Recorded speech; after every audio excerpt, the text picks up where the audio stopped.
Eto na nga mga chong, marami tayong basketball updates. Christian Stan Harlinger sa Magnolia Hotshots. Gaano nga ba katotoo? Maverick Messi, possible na i-trade na ng Barangay Ginebra. Eto nga si Maverick Messi mga chong, ang pinakamatunog na planong gawing trade asset ng Barangay Ginebra. Matagal na nga rin itong narurumor na bibitawan ng Barangay Ginebra. At ngayon, na problemado si coach team sa kanilang frontcourt position dahil wala na silang Christian Stan Harlinger at ang pinakabago ay ang pag-alis ni Jamie Malonzo matapos pumirma sa Japan B-League ay nagsisimula ng gumalaw ang Barangay Ginebra para punan yung butas ng kanilang kuponan. Meron na nga silang target na player na gustong kuhanin pero syempre kailangan nilang magpakawala ng player para makuha yan. At ang pinakamatunog nga na gagawing trade asset ng Barangay Ginebra ay itong si Maverick Messi. Dahil kung titingnan mo yung kanyang naging performance simula ng malipat sa Barangay Ginebra ay hindi nga ganun kalaki yung kanyang impact sa kupunan ni Coach Tim Cone. Actually,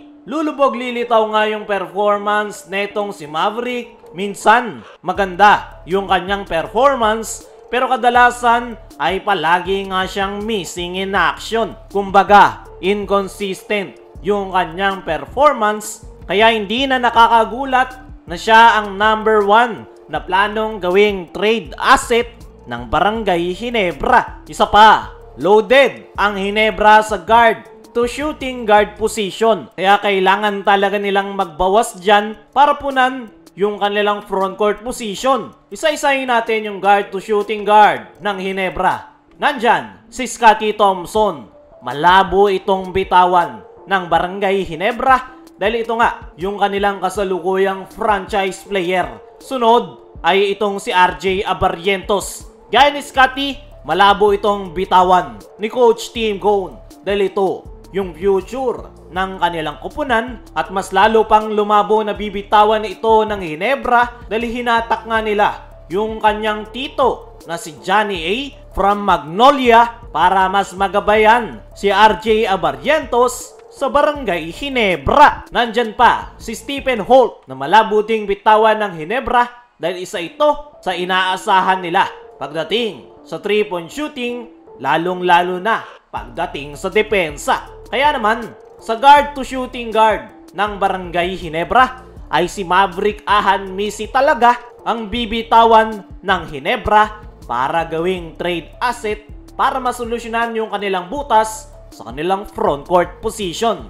Ayon nga sa ating mga trusted source, ay okay naman etong si Maverick Messi sa Barangay Ginebra. Ang problema lang talaga ay yung kanyang inconsistency at talagang nangangailangan ang Barangay Ginebra ng dagdag reinforcement sa kanilang frontcourt position lalo na't nawala si Jamie Malonzo. As of now, mataas-taas pa rin ang trade value na itong si Maverick Messi. Pero kung gusto ng Barangay Ginebra na makakuha ng isang big man na mas makakatulong sa kanilang kuponan, ay kailangan hindi lang si Maverick yung kanilang pakawalan.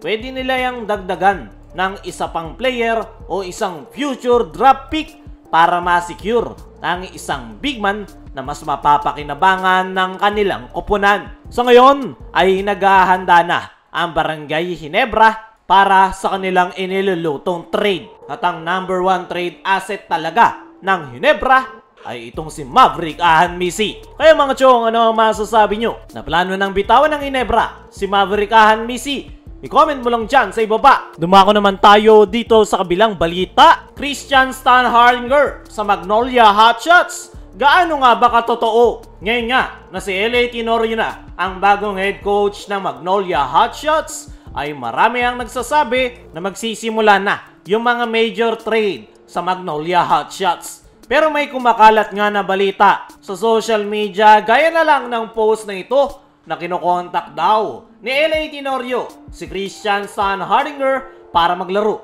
sa Magnolia Hotshots. Maraming Magnolia Hotshots fans ang natuwa sa balitang yan. Pero ang tanong, meron nga bang katotohanan yan?